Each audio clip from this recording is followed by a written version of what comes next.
Saudara sebangsa setanah air, berita paling ramai sejak Kamis kemarin, 12 Maret 2026, adalah takluknya Rismond di hadapan Raja Jawa tanpa mahkota bernama Jokowi di keraton kecilnya di Solo. Rismond tanpa berpamitan pada Roy Suryo dan Dr. Tifauzia, dua partnernya yang selama ini terlihat di permukaan begitu ikhlas, percaya diri, dan tak mungkin bisa ditaklukkan oleh siapapun, apalagi bisa dibeli dan menjual diri. Tetapi sayang sekali, Rismond tiba-tiba lempar handuk putih ke depan keraton cilik Raja Licik Joko Widodo. Rismond minta maaf selama ini menuding ijazah Jokowi itu palsu. Dia menerangkan pada Jokowi bahwa buku putih berjudul Jokowi's White Paper ditulis oleh trio RRT. Masing-masing menulis bab-bab yang sudah disepakati bertiga, dan saya pernah berkomentar buku setebal 700 halaman itu layaknya sebuah disertasi untuk meroleh PhD, isi degree untuk meroleh gelar philosophical doctor. Nah, di Solo itu Rismond memohon maaf pada bekas Presiden Jokowi yang selalu berpenampilan seperti orang sehat dan mengatakan berulang kali di depan Munas PSI di tahun lalu di Makassar, saya masih sanggup keliling Indonesia ke seluruh provinsi, kabupaten, kota, bahkan ke seluruh kecamatan dan lain sebagainya. Jelas Jokowi masih mau mengatur Indonesia. Nah, sebelum Rismond sowan ke Jokowi, dia telah mengajukan permohonan restoratif justice ke Polda Metro Jaya. Buat saya, takluknya Rismond ke Jokowi mungkin didasarkan banyak pertimbangan yang hanya Rismond sendiri yang tahu.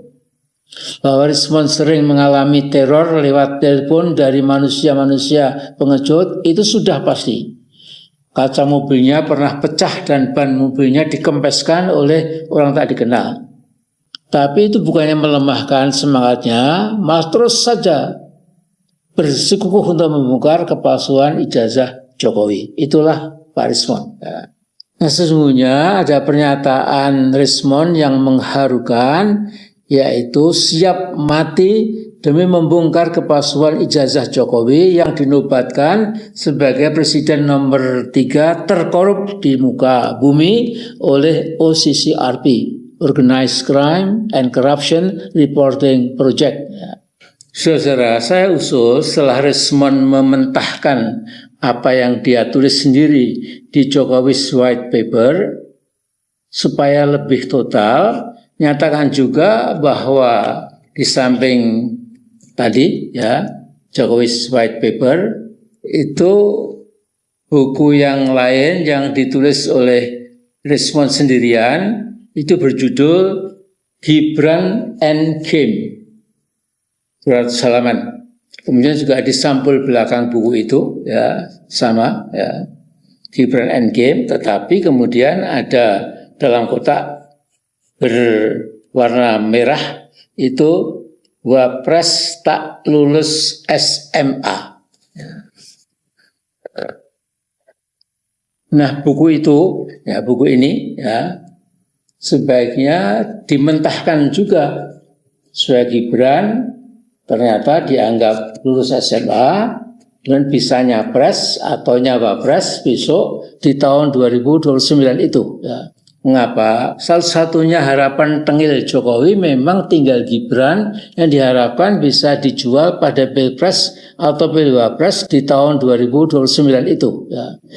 Siapa tahu rakyat di lapisan bawah yang tidak paham who is who dan what is what, dengan guyuran sembako tanpa ampun dan jutaan amplop berisi lembaran rupiah bernilai 100 atau 200 ribu rupiah, mungkin bisa jadi kunci kemenangan anaknya Pak Jokowi yang bernama Gibran Rakabuming itu.